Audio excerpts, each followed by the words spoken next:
খবর আসে যে 12:30টার সময় ওনার বডি পিস ওয়ার্ল্ডে নিয়ে যাওয়া হবে এবং সেখান থেকে পার্টি যেভাবে সিদ্ধান্ত নেবে সেইভাবে বাদ করবে এবং ওনার দেহদান করা আছে।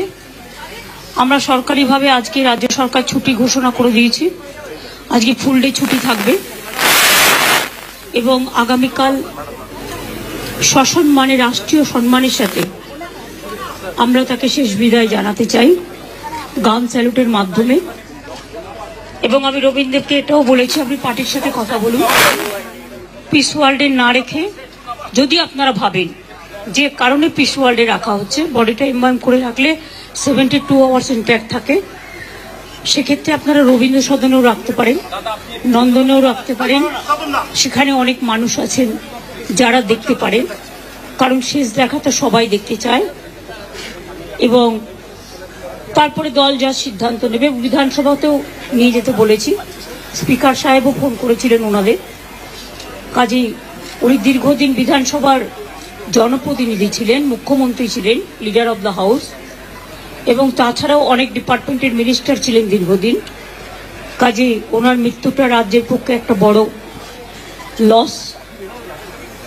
ওনার সাথে আমার অনেকবার কথা হয়েছে, দেখা হয়েছে। উনি যতবার হসপিটালে ভর্তি হয়েছেন আমরা দেখতে গেছি এবং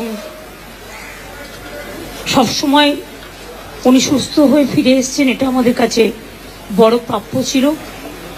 ওনার মৃত্যুর বয়স হয়তো হয়নি, কিন্তু যেহেতু ওনার একটা প্রবলেম ছিল, শ্বাসকষ্ট হতো। আজ সকালেও বৌদি বললেন যে ব্রেকফাস্ট করেছেন, ব্রেকফাস্টের পরেই শ্বাসকষ্টটা হয়ে হঠাৎ চলে গেছেন।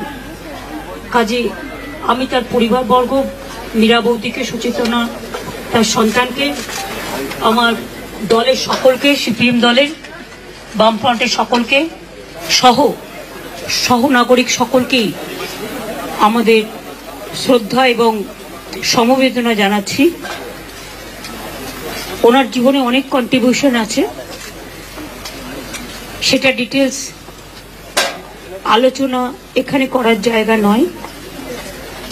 আসুন আমরা প্রার্থনা করি, তিনি পার্থিব জগৎ থেকে বিদায় নিয়েছেন কিন্তু মানুষের জগতে বিচরণ করবেন।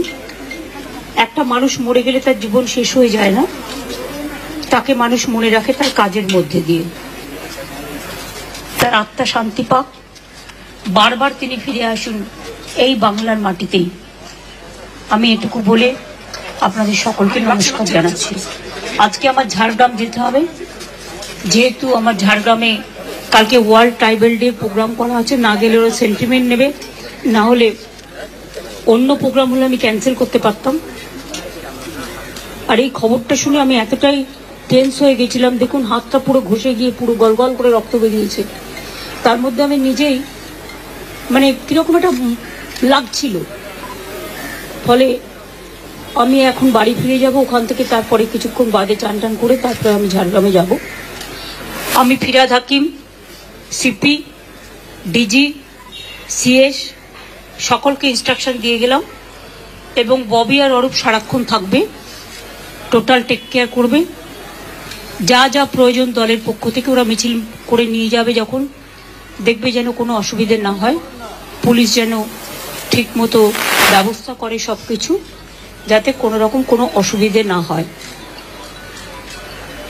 আমি এটুকু বলে আপনাদের সাংবাদিকদের, সংবাদ মাধ্যমকে সকলকে আমার অনেক ধন্যবাদ এবং কৃতজ্ঞতা জানাচ্ছি। ব্যক্তিগত অনেক কথা আছে, কিন্তু সেটা আজকে বলার দিন নয়, কখনো সময় পেলে নিশ্চয়ই বলবো। আজকের দিনটা এই সময় তাদের পরিবারের পাশে দাঁড়ানোর দিন এবং দল হারিয়েছে তাদের নেতাকে।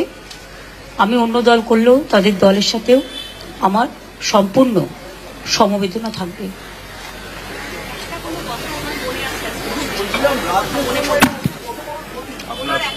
না, আমি যখন আসতাম, যতদিন তিনি ভালো ছিলেন, তিনি অনেক গল্প করতেন, অনেক কথা বলতেন, সেগুলো ব্যক্তিগত লেভেলে। আমি সেসব কথা বাইরে আনতে চাই না। আমার সাথে দেখা হয়েছে সিঙ্গুর আন্দোলনের পরে, গোপাল গান্ধী যখন গভর্নর ছিলেন, একটা সুন্দর পরিবেশে আলোচনা হচ্ছিল। গোপাল গান্ধী তখন জিজ্ঞেস করলেন আচ্ছা বলুন তো, যে পথে যেতে হবে সে পথে তুমি একা, নয়নে আধার রবে, ধ্যানে আলোক রেখা। এই ঘটনাগুলো আমার মনে পড়ে। 92-তে যখন দাঙ্গা হয়, আমি ছুটে গিয়েছিলাম মহাকরণে, আমার কিছু দরকার আছে কিনা সাহায্যে। আমি যখনই কোনো পরিস্থিতি দেশে বা রাজ্যে হয়েছে যেটা রাজনীতির ঊর্ধ্বে থেকে শান্তি রক্ষা করার জন্য, সেটা আমি সবসময় করেছি। এবং আপনাদের সকলকে বলবো, যেভাবে শান্তি রক্ষা করছেন আপনারা, সেইভাবে শান্তির সাথে শ্রদ্ধার সাথে শোক জ্ঞাপন করুন।